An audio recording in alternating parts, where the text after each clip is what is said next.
अस्सलाम वालेकुम, आप सबको एक मरतबा फिर से अनीस हुसैन की ऑनलाइन क्लासेस के अंदर वेलकम। जो लेक्चर आज हम लोगों ने डिस्कस करना है वो है production of sodium carbonate and production of sodium bicarbonate by ammonia solvate process. Paper point of view से अगर देखा जाए तो मोस्ट इंपॉर्टेंट टॉपिक है और इसे इंशाल्लाह आने वाले इस लेक्चर के अंदर हम लोग बहुत अच्छे तरीके से समझ लेंगे और देखते हैं कि क्या क्या चीजें इस टॉपिक का हिस्सा है। ठीक है बेटा, स्टार्ट करते हैं। हेडिंग आ जाएगी हमारे पास production of Na2CO3, production of Na2CO3। बेटा Na2CO3 क्या चीज है और इसके अलावा और किस किस चीज की प्रोडक्शन के लिए ये चीज इस्तेमाल की जाती है, सारी चीजें अभी इंशाल्लाह इसी लेक्चर के अंदर हम लोग डिस्कस करेंगे। Production of sodium carbonate and bicarbonate by ammonia solvate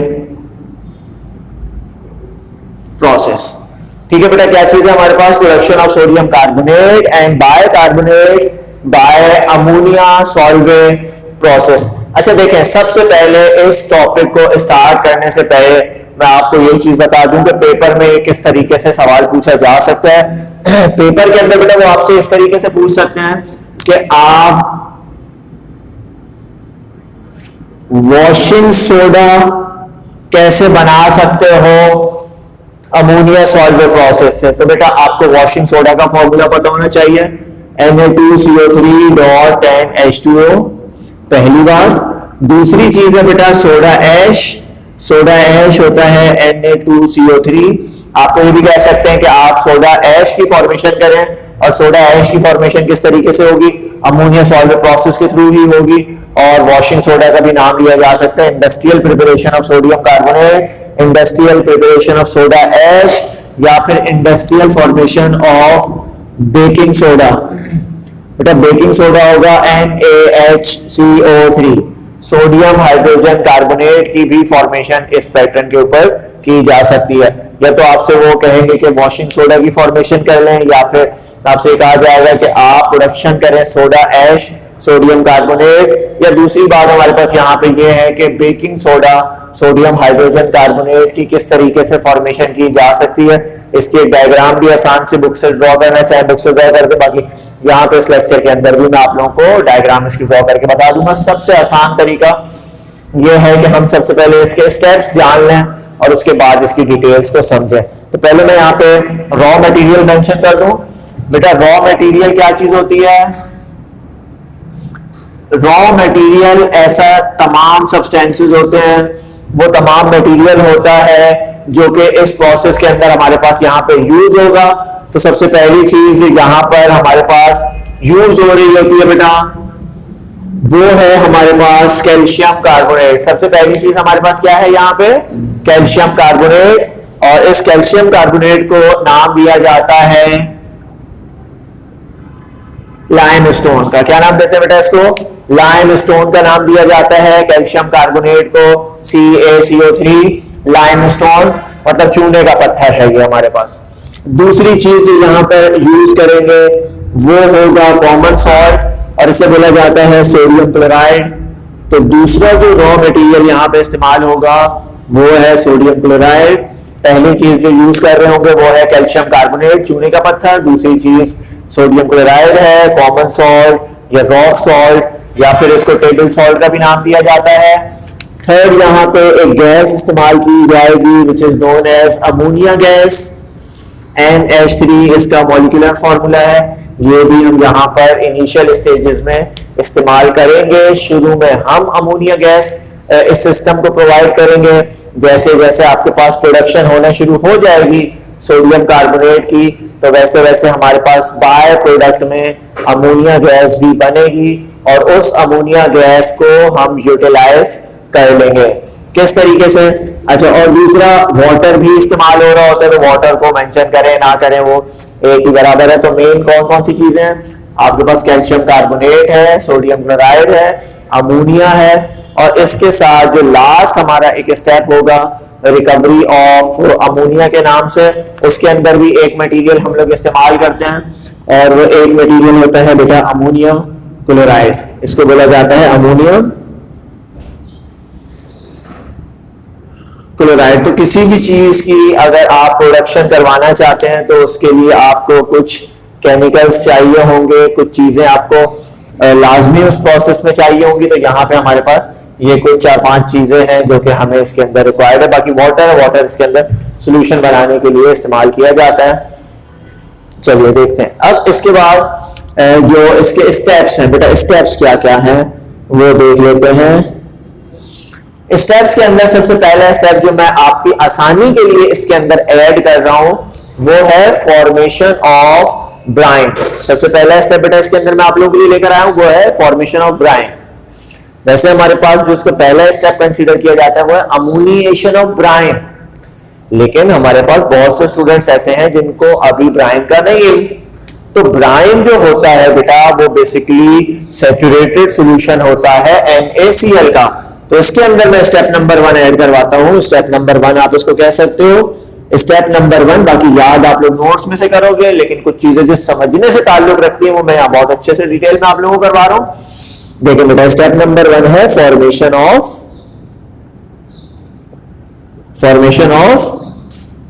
Bryan. पहली चीज क्या है हमारे पास? Formation of brine. ब्राइन की फॉर्मेशन हमें करनी है बेटा। ब्राइन की फॉर्मेशन किस तरीके से की जाएगी? मान लो कि हमारे पास एक बीकर है, उस बीकर के अंदर हमारे पास मौजूद है वाटर।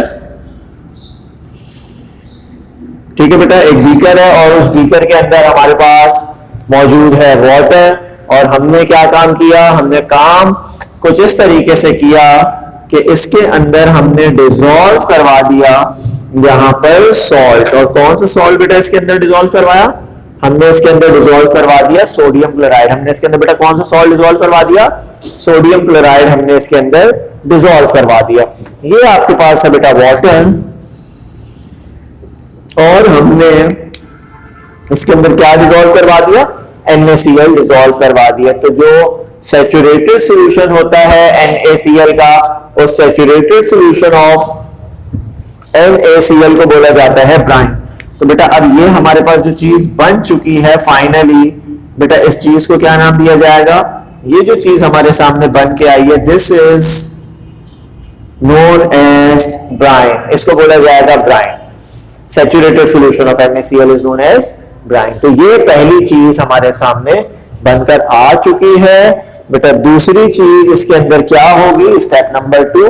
ये फॉर्मूले आप लोगों ने अपने पास लिख लिए होंगे। वॉशिंग सोडा का फॉर्मूला Na2CO3.10H2O। वॉशिंग सोडा आप अपने जहन में रख सकते हो कि यार वॉशिंग सोडा क्या है? वॉशिंग के लिए जरूरी होता है पानी। वॉशिंग के लिए सबसे ज्यादा जरूरी क्या चीज है? वॉशिंग के लिए सबसे ज्यादा जरूरी चीज है पानी। तो यहां पर वॉशिंग सोडा का अगर आए तो Na2CO3 तो है, लेकिन वॉशिंग से तुम्हारे जहन में पानी आएगा। तो वॉशिंग सोडा में 10 मॉलिक्यूल्स H2O के आएंगे। जो सोडा ऐश है उसमें पानी के मॉलिक्यूल्स नहीं होंगे। इन वाटर मॉलिक्यूल्स को वाटर ऑफ क्रिस्टलाइजेशन का नाम दिया जाता है। क्या नाम देते हैं बेटा? वाटर ऑफ क्रिस्टलाइजेशन का नाम देते हैं। Next is baking soda. Baking soda NaHCO3 होता है। ये कुछ चीजें यहां से मैं मिटा देता हूं। पहला step formation of brine. Step number 2 हमारे पास होता है बेटा, स्टेप नंबर 2 क्या है?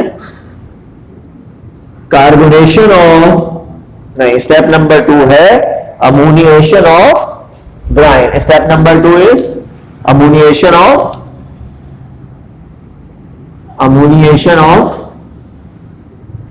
ब्राइन। अमोनिएशन ऑफ ब्राइन ये समझने के हिसाब से, बाकी जो आप याद करोगे तो याद करने के हिसाब से पहला स्टेप होगा अमोनिएशन ऑफ ब्राइन। स्टेप नंबर 1 होगा अमोनिएशन ऑफ ब्राइन। लेकिन हम तो चूंकि अभी समझ रहे हैं, हमें सारी बातें पता हो कि ब्राइन कैसे बनता है, फिर अमोनिएशन से क्या चीज जहन में आती है। बेटा देखिएगा हमारे पास यहां पे क्या चीज बन चुकी है? हमारे पास ये एक बीकर है, और इस बीकर के अंदर अब हमारे पास मौजूद है ब्राइन। बेटा अब हमारे पास क्या चीज मौजूद है? अब हमारे पास यहां पे मौजूद है ब्राइन। ये क्या चीज है बेटा? ब्राइन। स्टेप नंबर 1 के अंदर हम लोगों ने बनाया ब्राइन। और ब्राइन बनाने के बाद अब है अमोनिएशन ऑफ ब्राइन। क्या है बेटा? अमोनिएशन ऑफ ब्राइन। तो अमोनिएशन से आपके जहन में क्या चीज आती है? क्या ऐसी चीज है जो अमोनिएशन से आपके जहन में आती है? तो बेटा अमोनिएशन से जो चीज हमारे जहन में आती है वो है अमोनिया गैस, और हम इस ब्राइन के अंदर डिसॉल्व करवाएंगे अमोनिया गैस। और ब्राइन किस तरह से बनता है? ब्राइन आपके पास होता है सैचुरेटेड सॉल्यूशन ऑफ NaCl, और saturated solution of NaCl is known as brine. Step number 1 के अंदर हमने ये सीखा कि ब्राइन किस तरीके से बनता है। उसके बाद सेकेंड स्टेप के अंदर होता है अमोनिएशन ऑफ ब्राइन। तो ब्राइन के बारे में हमें पता है क्या चीज है। अमोनिएशन से जो चीज मेरे जहन में आती है वो है अमोनिया। तो बस ब्राइन के अंदर एक इजाफी चीज आप लोगों ने डिसॉल्व करवानी है, दैट इज अमोनिया गैस। तो जब अमोनिया गैस इस ब्राइन के अंदर आप डिसॉल्व करवा देंगे तो इस चीज को बोला जाएगा अमोनिएटेड ब्राइन। तो ये है हमारा स्टेप नंबर 2। बस इसके अंदर हमने काम क्या किया है? ब्राइन के सॉल्यूशन के अंदर जो ब्राइन है जो कि सैचुरेटेड सॉल्यूशन है NaCl का, उसके अंदर आपने डिसॉल्व करवा दी है अमोनिया। स्टेप नंबर 3 है बेटा carbonation of ammoniated brine. Step number 3 carbonation of ammoniated carbonation of ammoniated brine. Carbonation of ammoniated brine के अंदर क्या काम किया जाएगा? देखिए अब एक बात तो हमें पता है कि अमोनिएटेड ब्राइन क्या चीज है। पहले हमें ब्राइन नहीं पता था, हम लोगों ने ब्राइन को समझा, फिर उसके बाद हमने अमोनिएटेड ब्राइन को समझ लिया। अब बात स्टार्ट होगी अमोनिएटेड ब्राइन से। तो सबसे पहले यहाँ पे अमोनिएटेड ब्राइन का बीकर ड्रॉ कर देते हैं, और इसके अंदर क्या चीज मौजूद है? इसके अंदर मौजूद है अमोनिएटेड ब्राइन जो आपके पास आ गया। इसके अंदर अमोनिएटेड ब्राइन, एक इजाफी चीज इसके अंदर और डिसॉल्व होगी, और वो क्या चीज होगी? ये है अमोनिएटेड ब्राइन। अमोनिएटेड ब्राइन के अंदर एक इजाफी चीज यहां पर डिसॉल्व होगी, और कार्बोनेशन से हमारे जहन में जो चीज आती है वो है कार्बन डाइऑक्साइड गैस। बेटा कार्बोनेशन से हमारे जहन में क्या चीज आती है? कार्बोनेशन से हमारे जहन में जो चीज आती है वो है कार्बन डाइऑक्साइड। तो यहां पर इसके अंदर हम लोग क्या चीज डिसॉल्व करवाएंगे? यहां इसके अंदर हम लोग डिसॉल्व करवाएंगे कार्बन डाइऑक्साइड गैस। क्या चीज बेटा इसके अंदर डिसॉल्व करवाएंगे? इसके अंदर हम डिसॉल्व करवाएंगे CO2 गैस। इसके अंदर डिसॉल्व करवाएंगे कार्बन डाइऑक्साइड गैस। और बेटा कार्बन डाइऑक्साइड गैस कहां से मिलेगी? वो चूने के पत्थर से मिलेगी। जो कैल्शियम कार्बोनेट है, उस कैल्शियम कार्बोनेट को तोड़ेंगे, तोड़ने पर हमें मिलेगी कार्बन डाइऑक्साइड।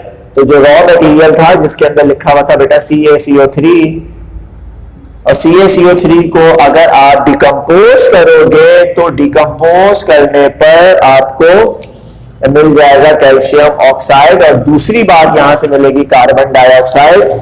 और इसी कार्बन डाइऑक्साइड को बेटा हम यूज करेंगे यहां पर। इसी कार्बन डाइऑक्साइड को हम यूज कर लेंगे इसके अंदर डिसॉल्व करवाने के लिए। तो क्या क्या चीजें हैं हमारे पास? बेटा हमारे पास कैल्शियम कार्बोनेट है। कैल्शियम कार्बोनेट को आप तोड़ोगे तो कैल्शियम कार्बोनेट को तोड़ने पर हमें यहां से मिलेगा कैल्शियम ऑक्साइड, और कैल्शियम ऑक्साइड के साथ साथ दूसरी चीज जो हमें यहां से मिलेगी और वो है कार्बन डाइऑक्साइड। तो ये हमारे पास इसके अंदर 3 स्टेप्स थे कार्बोनेशन ऑफ अमोनिएटेड ब्राइन के अंदर। तो कार्बन डाइऑक्साइड का सोर्स क्या है? कार्बन डाइऑक्साइड का जो सोर्स है वो है लाइमस्टोन। जब आप इसको हीट प्रोवाइड करोगे तो हीट प्रोवाइड करने पे कैल्शियम ऑक्साइड मिलेगा। दूसरी बात जो होगी यहाँ पे वो होगी कार्बन डाइऑक्साइड। तो कार्बन डाइऑक्साइड को यहाँ पे यूटिलाइज कर दिया जाएगा। अब इन तीनों स्टेप्स के अंदर होने वाले केमिकल रिएक्शंस, यहां पर होने वाले केमिकल रिएक्शंस कौन से हैं?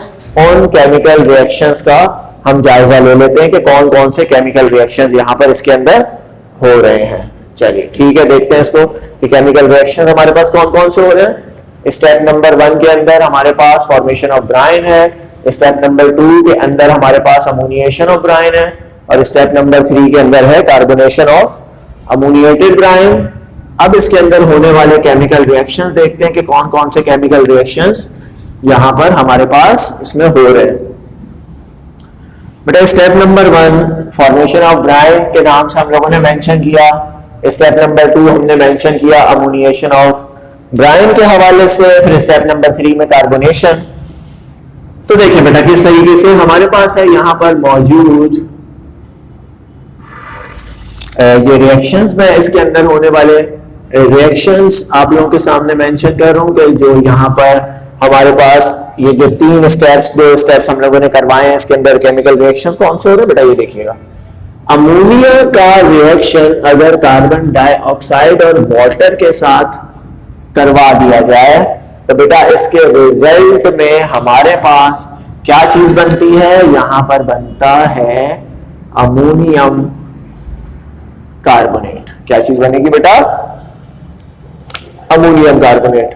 अमोनियम कार्बोनेट की हमारे पास यहां पे फॉर्मेशन होगी अमोनिया कार्बन डाइऑक्साइड के साथ और वाटर की मौजूदगी में। जब हम यहां पे इसका केमिकल रिएक्शन करवाएंगे तो बेटा हमारे पास क्या चीज बनेगी, this is known as ammonium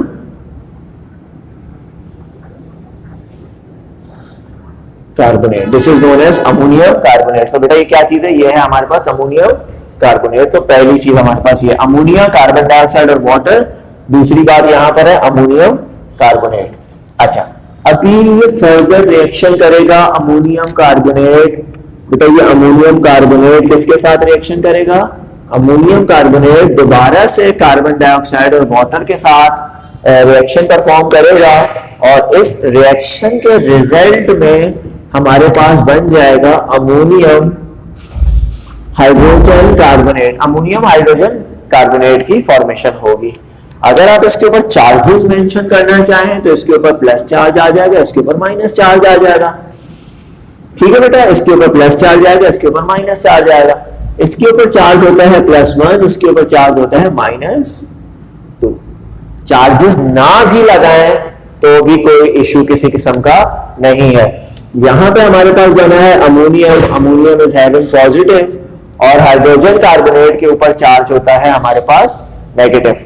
ammonia के ऊपर पॉजिटिव चार्ज है, हाइड्रोजन कार्बोनेट के ऊपर चार्ज है हमारे पास नेगेटिव। अब नेक्स्ट स्टेप के अंदर यहां पे इस रिएक्शन को हमारे पास NH4CO3 कार्बन डाइऑक्साइड है और दूसरी चीज हमारे पास यहां पे क्या है, वाटर। तो ये जो चीज बनी है इसे नाम दिया जाता है अमोनियम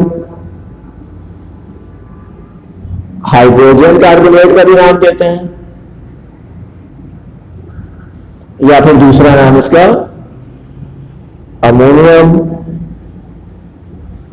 बाइकार्बोनेट का भी इसे नाम दिया जाता है। तो ये दो चीजें यहां पर हैं, अमोनियम हाइड्रोजन कार्बोनेट या फिर अमोनियम बाइकार्बोनेट का भी इसे नाम दिया जाता है। तो रिएक्शन किस तरीके से हुआ बेटा, रिएक्शन दे रही है आपके पास अमोनिया है, अमोनिया के साथ साथ यहाँ पे आपके पास हाइड्रोजन है और हाइड्रोजन के साथ साथ यहाँ पे कार्बन डाइऑक्साइड के साथ भी हम लोगों ने इसका केमिकल रिएक्शन परफॉर्म करवा दिया। तो ये है इसका तरीकाकार। अमोनियम के ऊपर होता है पॉजिटिव चार्ज और हाइड्रोजन कार्बोनेट के ऊपर भी क्या चार्ज होता है बेटा, नेगेटिव। एक पॉजिटिव और एक नेगेटिव, ये दोनों चीजें आपस में क्या हो गई यहाँ पे हमारे पास बराबर हो गई। अच्छा अब दूसरी चीज, अच्छा इक्वेशन बैलेंस नहीं है, इक्वेशन को आप लोग बैलेंस कर लें। यहाँ पे 2 लग गया, यहाँ पे हमारे पास 2 लग गया, तो इक्वेशन को 2 नाइट्रोजन 8 हाइड्रोजन और 2 हाइड्रोजन, ये 10 हाइड्रोजन। तो 10 हाइड्रोजन कार्बन आपके पास हो गए, 2 कार्बन हो गए और यहाँ पे आपके पास कितने कार्बन हो गए, 2 कार्बन ये, 1 कार्बन आपके पास ये हो गया और साथ में हमारे पास वाटर की भी फॉर्मेशन हो गई है। ठीक है बेटा, यहाँ पे हमारे पास क्या क्या चीजें, अमोनिएशन ऑफ ब्राइन के अंदर ये सारी बातें, अमोनियम कार्बोनेट और अमोनियम कार्बोनेट यहाँ पे ये ट्वाइस इस तरीके से आ जाएगा। यही जो चीज यहाँ पे हमारे पास बनती है अमोनियम कार्बोनेट का रिएक्शन दोबारा से हम करवा देंगे कार्बन डाइऑक्साइड के साथ और वाटर के साथ। तो हमारे पास क्या चीज बन जाएगी बेटा, अमोनियम हाइड्रोजन कार्बोनेट की फॉर्मेशन हो जाएगी। नेक्स्ट स्टेप के अंदर ये जो हमारे पास अमोनियम हाइड्रोजन कार्बोनेट बना है इसका रिएक्शन हम करवा देंगे NaCl के साथ। तो बेटा NaCl के साथ जब हम इसका रिएक्शन परफॉर्म करवाएंगे तो रिएक्शन परफॉर्म करवाने पे हमारे पास क्या चीज बनेगी, थोड़ा सा नीचे लिख लेते हैं वरना ये इसके साथ कोलाइड करना शुरू कर देगा। NH4HCO3 का रिएक्शन बेटा यहाँ पे जोड़ा जाएगा NaCl के साथ। तो देखें क्या चीज यहाँ पे बनेगी, पॉजिटिव और नेगेटिव आयंस के अंदर अगर इसको डिकम्पोज कर दिया जाए बेटा, इसके ऊपर पॉजिटिव इस पे नेगेटिव, इस पे पॉजिटिव इस पे नेगेटिव चार्ज अगर लगा दिया जाए तो पहली चीज यहां से कंबाइन होगी NH4 यहाँ पे Cl के साथ, और सोडियम कंबाइन हो जाएगा हमारे पास हाइड्रोजन कार्बोनेट के साथ। तो बनेगा हमारे पास अमोनियम क्लोराइड पहली बात, और दूसरी चीज यहां पे बनेगा NaHCO3 की फॉर्मेशन हो जाएगी, NH4Cl अमोनियम क्लोराइड। और दूसरी चीज यहाँ पे क्या होगा, हमारे पास सोडियम हाइड्रोजन कार्बोनेट यहाँ पे बनेगा। ये अमोनियम क्लोराइड है और ये सोडियम हाइड्रोजन कार्बोनेट। और सोडियम हाइड्रोजन कार्बोनेट को अगर आपने प्रिपेयर करवाना हो तो यहाँ पे भी लाके इसको स्टॉप किया जा सकता है। अभी हमारा जो मेन प्रोडक्शन है वो है sodium carbonate by solvent process. तो देखते हैं नेक्स्ट स्टेप हमारे पास क्या होगा। Step number 3 carbonation of ammoniated brine. Next step, step number 4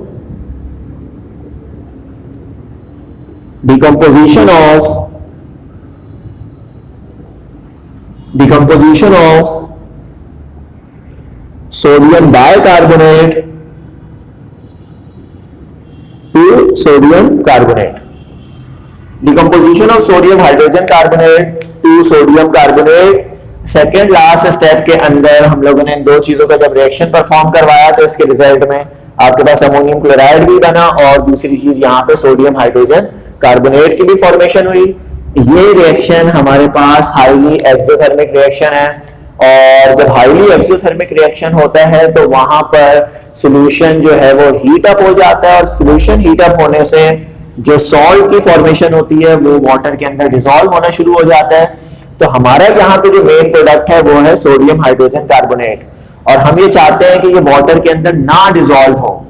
तो उसके लिए हमें सिस्टम को ठंडा करना पड़ेगा और तकरीबन 50 डिग्री सेल्सियस हमें टेम्परेचर देना पड़ेगा, जिससे होगा ये कि सोडियम हाइड्रोजन कार्बोनेट जो है ये बना देगा प्रेसिपिटेट्स और इसे यहाँ से कलेक्ट कर लिया जाएगा। तो ये काम हमें यहाँ पे करना है। नेक्स्ट स्टेप में इसको हम लोगों ने डिकम्पोज करना है सोडियम हाइड्रोजन कार्बोनेट, और इसे जब हम हीट प्रोवाइड करेंगे तो बेटा हीट प्रोवाइड करने से ये कन्वर्ट हो जाएगा सोडियम कार्बोनेट के अंदर, और सोडियम कार्बोनेट के साथ साथ यहाँ से हमें मिलेगा वाटर, और अगली चीज हमें यहाँ से मिल जाएगी कार्बन डाइऑक्साइड। सोडियम कार्बोनेट के साथ साथ वाटर के साथ साथ हमें यहाँ पे मिलेगा कार्बन डाइऑक्साइड। तो ये हमारे पास इसके मेन प्रोडक्ट्स हैं। जो चीज हमें यहाँ पे फॉर्म करनी थी वो है सोडियम कार्बोनेट, तो ये मेन प्रोडक्ट हमारे पास है। अब पेपर के अंदर एक चीज और भी पूछी जाती है कि रिकवरी ऑफ अमोनिया, अमोनिया आप किस तरीके से रिकवर करेंगे। पहली चीज आपके पास है रिकवरी ऑफ अमोनिया, दूसरी चीज है हमारे पास ये जो हम लोगों ने प्रोडक्शन यहाँ पे पढ़ी है सोडियम कार्बोनेट की, प्रोडक्शन ऑफ सोडियम बाइकार्बोनेट। तो इसको किस तरीके से पेपर के अंदर लिखना होगा, सबसे पहले वही रॉ मटेरियल है, रॉ मटेरियल के बाद स्टेप नंबर 1, स्टेप 2, स्टेप 3 और फाइनली आपके पास सोडियम कार्बोनेट। नेक्स्ट स्टेप इसके अंदर हुआ करता है रिकवरी ऑफ अमोनिया, और साथ में जो इसकी डायग्राम है इस प्रोसेस से रिलेटेड वो भी हम इंशाल्लाह नेक्स्ट लेक्चर के अंदर डिस्कस करेंगे। पेपर के अंदर एक रिएक्शन आता है कंप्लीट द फॉलोइंग के नाम से, तो कंप्लीट द फॉलोइंग के नाम से आपके पास हाफ इक्वेशन लिखी हुई होती है, आपने हाफ इक्वेशन को कंप्लीट करना होता है।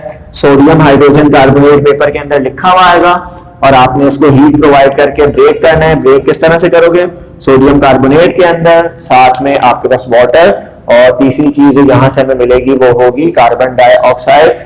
उम्मीद है कि ये आपको प्रोसेस बहुत अच्छे तरीके से समझ आ चुका होगा। आने वाले लेक्चर के अंदर, नेक्स्ट लेक्चर के अंदर हम इसी की डायग्राम और इसी से रिलेटेड जो लास्ट स्टेप है रिकवरी ऑफ अमोनिया, जो अलग से भी पूछा जाता है, वो डिस्कस करेंगे। अल्लाह हाफिज।